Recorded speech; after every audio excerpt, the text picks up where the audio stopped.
Class 10th के online classes में grammar के पार्ट ऑफ स्पीच के अंदर आज हम बात करेंगे वर्ब क्रिया की। किसकी बात करेंगे? वर्ब क्रिया की। इससे पहले के वीडियो में मैं नाउन और प्रोनाउन के बारे में बता चुका हूं और उसके प्रोनाउंस के जैसे पर्सन के बारे में बताया, first person, second person, third person के बारे में भी बात हो चुकी है। अब बात होगी वर्ब क्रिया की। तो वर्ब क्रिया क्या होता है? जो काम किया जाए वही वर्ब क्रिया है। ठीक है, इसकी कुछ डिफिनेशन देखिएगा बोर्ड पर।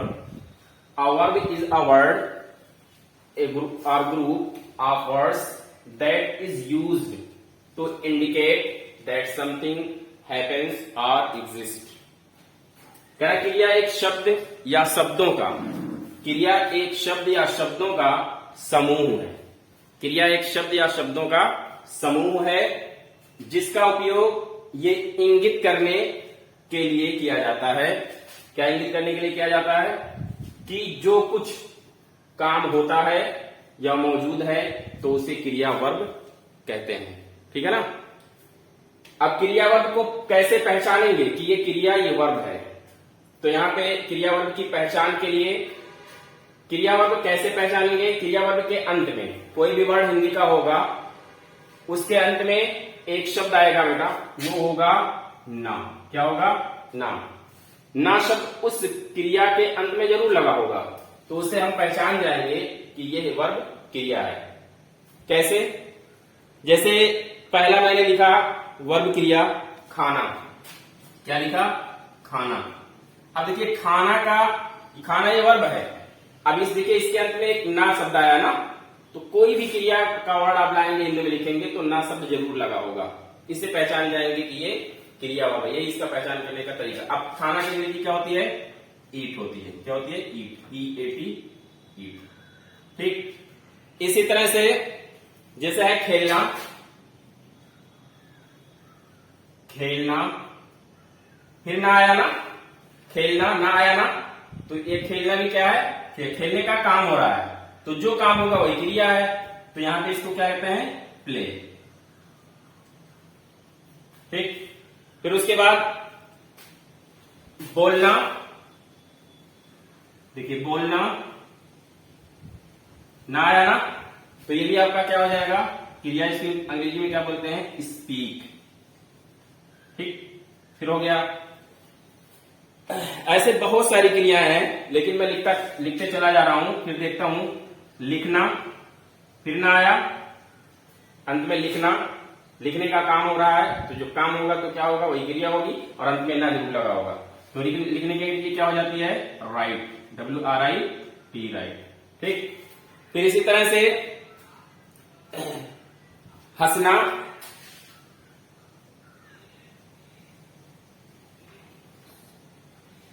इसको क्या कहते हैं? लॉफ। LAUGH, loaf. ठीक। फिर उसके बाद आना, आना की अंग्रेजी क्या हो जाएगी? देखिए ना आया ना, कम। फिर उसके बाद जाना, जाना, फिर ना आया, इसकी अंग्रेजी क्या हो जाएगी? गो। फिर उसके बाद कामा लगाइए। फिर और बहुत सारी क्रियाएं हैं। फिर उसके बाद जैसे देखते हैं सोना,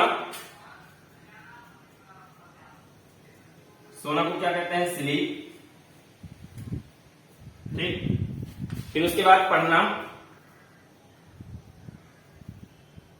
पढ़ना, रीड। फिर उसके बाद पढ़ाना,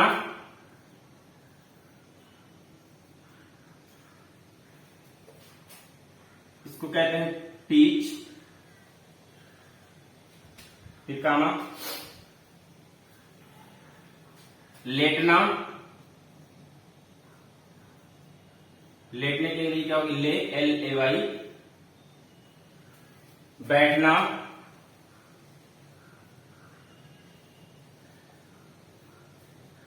सिट। कूदना,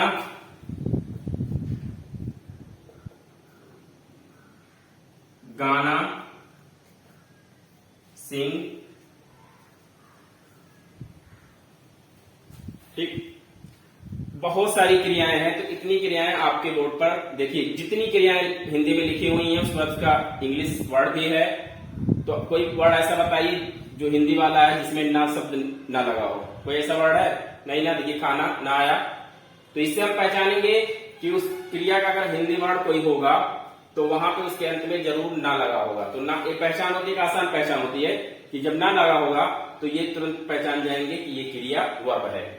और देखिए सब में काम हो रहा है, यहाँ पे खाने का काम हो रहा है, यहाँ पे खेलने की बात हो रही है, यहाँ पे बोलने की बात हो रही है, यहाँ पे लिखने की बात हो रही है, मेरा काम हो रहा है, यहाँ पे हंसने का काम हो रहा है, यहाँ पे आने का काम हो रहा है, यहाँ जाने का, यहाँ सोने का, यहाँ पढ़ने का, पढ़ाने का, लेटने का, बैठने का, गाने का, ये सब काम हो रहा है। तो जो काम होगा वही क्रिया होगी। इसी तरह से और जैसे और लिख दे रहा हूं, जैसे पकाना, कुक,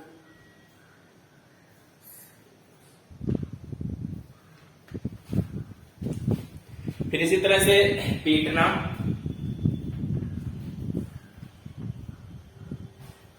बीट, फिर और है जैसे पूछना, आस्क, फिर इसी तरह से है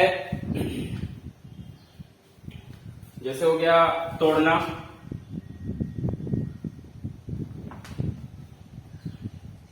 अगर आप फूल पत्तियों को तोड़ोगे तो यहां पे तोड़ने के अंग्रेजी ब्रेक नहीं होगी, ठीक है, यहां पे हो जाएगा पलक हो जाएगा फूल पत्तियों की। अगर दरवाजे तोड़े जा रहे हैं तो वहां पे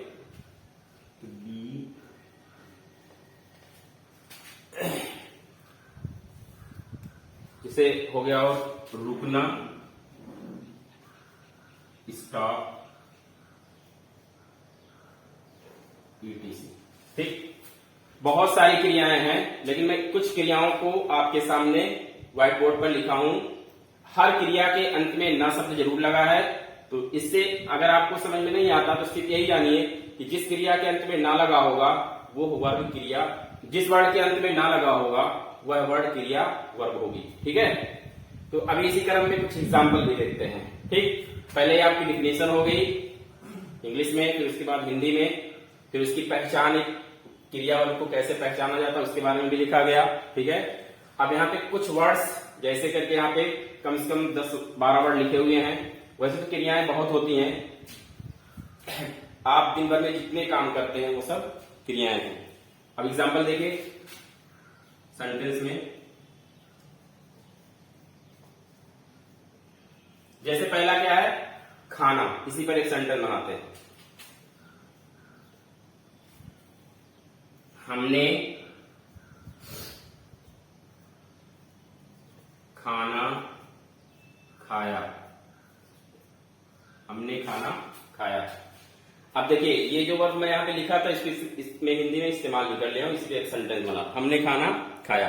तो यहाँ पे देखिए हमने की अंग्रेजी क्या हो जाएगी वी, और ये बात हो रही है सिंपल पास्ट में, सिंपल पास्ट के पॉजिटिव में। ठीक है ना, तो हो गया वी।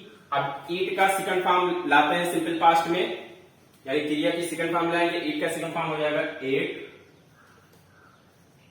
क्या खाया खाना एंड फूड, फुल स्टॉप।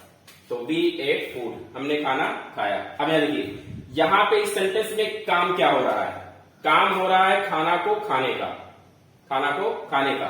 तो खाना, खाना वर्ड जो है वो आपकी क्रिया नहीं, वो तो ऑब्जेक्ट है, वो तो एक वस्तु है, लेकिन उसको अब खाया जा रहा है तो वो आपकी क्रिया क्या हो जाएगी एट, जो खाना खाने का काम किया जा रहा है। तो जो काम किया जाएगा वही क्रिया होगी। दूसरा सेंटेंस देखिए, सभी विद्यार्थी क्रिकेट मैच खेलते हैं, जैसे आपने पहले लिखा।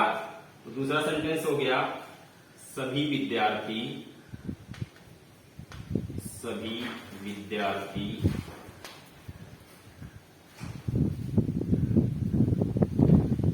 क्रिकेट मैच खेलते हैं,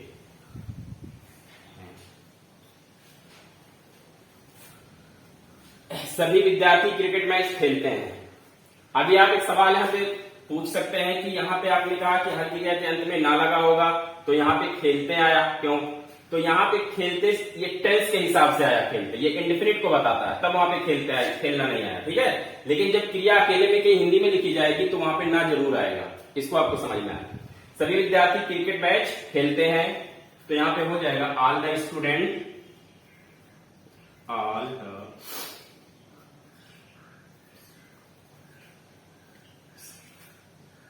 सिंपल प्रेजेंट है। खेलने की इंग्लिश क्या होती है? प्ले, यही आपका वर्ब है। All the students play cricket.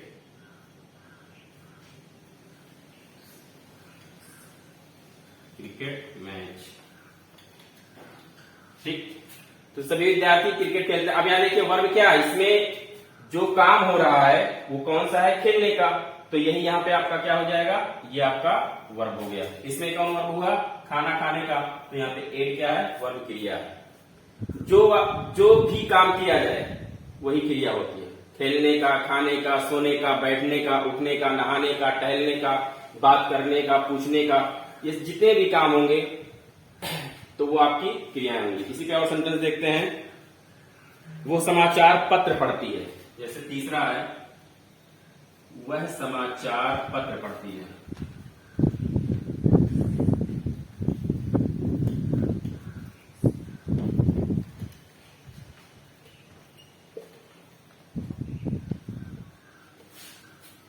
ठीक है ना, वह समाचार पत्र पढ़ती है। और एक चीज और बता दे रहे हैं, क्रिया आपको कहीं पे भी अगर किसी सेंटेंस में, जैसे आपको किसी सेंटेंस में कोई हिंदी सेंटेंस लिखा होगा, जैसे आप एक सेंटेंस लिखा कि वह समाचार पत्र पढ़ती है, तो इसमें क्रिया को ढूंढने का एक आसान तरीका है, जहां पे टेंस की पहचान होती है, जहां पे चाहे वो प्रेजेंट इंडेफिनिट हो, चाहे वो प्रेजेंट कंटीन्यूअस हो, मतलब जो भी टेंस हो, जहां पे पहचान होती है उसी में जुड़ी हुई क्रिया भी होती है। जैसे यहाँ पे देखिए ती क्या है? ती आपका इंडेफिनिट को बताता है, इसको इंडेफिनिट की पहचान कराता है। है क्या है? प्रेजेंट है। तो इसी में लगा हुआ, इसी ती इंडेफिनिट में क्रिया भी लगी हुई है, पढ़ना, ठीक है। तो ये वह समाचार पत्र पढ़ती है, तो क्रिया भी हमेशा वाक्य में अंत में जुड़ी हुई होती है टेंस की पहचान में। अब इसको इसका ट्रांसलेट करेंगे तो यहां पे हो जाएगा शी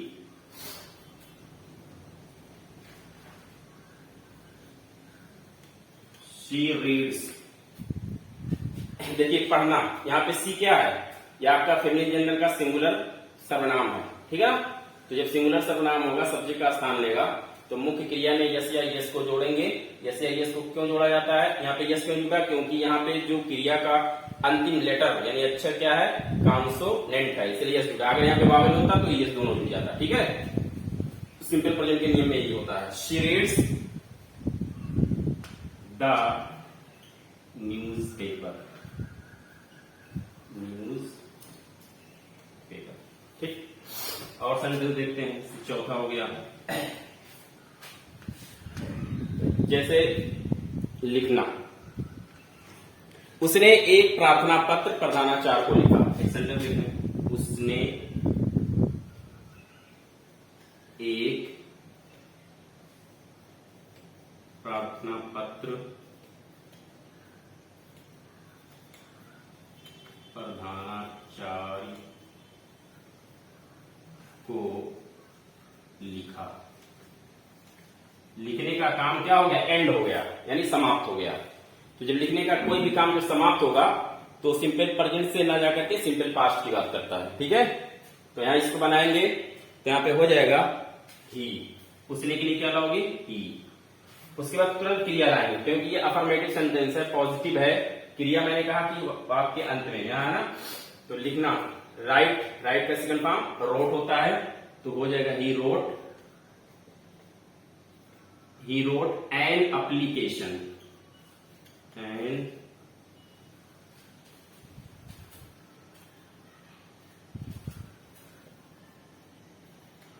application. ही माने उसने, wrote माने लिखा, एन माने एक, एप्लीकेशन प्रार्थना पत्र, किसको? प्रधानाचार्य को, टू द प्रिंसिपल।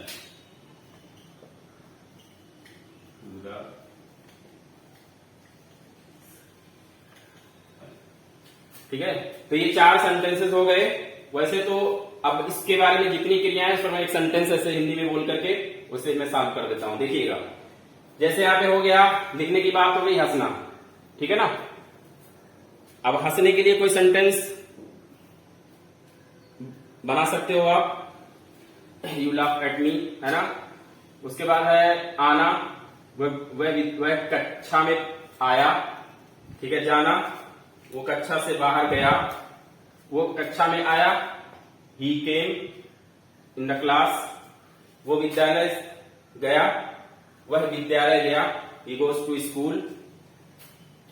पिताजी सो गए, पिताजी सो गए। The father slept, second form आएगी सिंपल पास्ट में। पढ़ने के लिए मैंने यहां पे सेंटेंस बना दिया। चलिए और देख लेते हैं।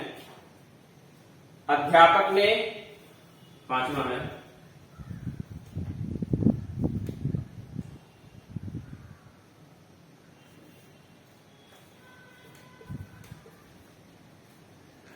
अध्यापक ने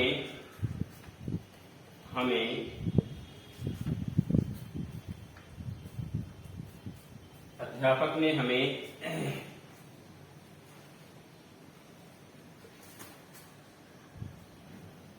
हिंदी व्याकरण पढ़ाया, ठीक है। अध्यापक ने हमें हिंदी व्याकरण पढ़ाया। क्या हो जाएगा, द टीचर, ठीक, पढ़ाया, द टीचर। टीच का सेकंड फॉर्म क्या होता है, taught. The teacher taught us Hindi grammar, GRAMMAR,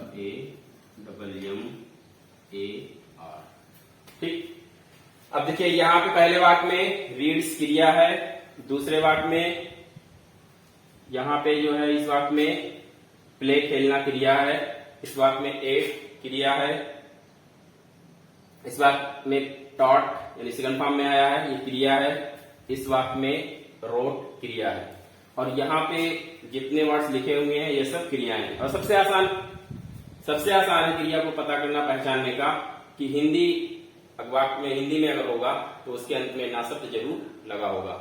तो आप इस वर्ब क्रिया को डिफिनेशन इंग्लिश में और हिंदी में ध्यानपूर्वक पढ़िए, और इस क्रिया की पहचान करने का ये जो नियम लिखा हुआ है इसको ध्यान में रखते हुए बाकी जो वर्ड्स इसमें लिखे हुए क्रिया को, इस पर आप सेंटेंस बनाइए, ठीक है। बस आदि।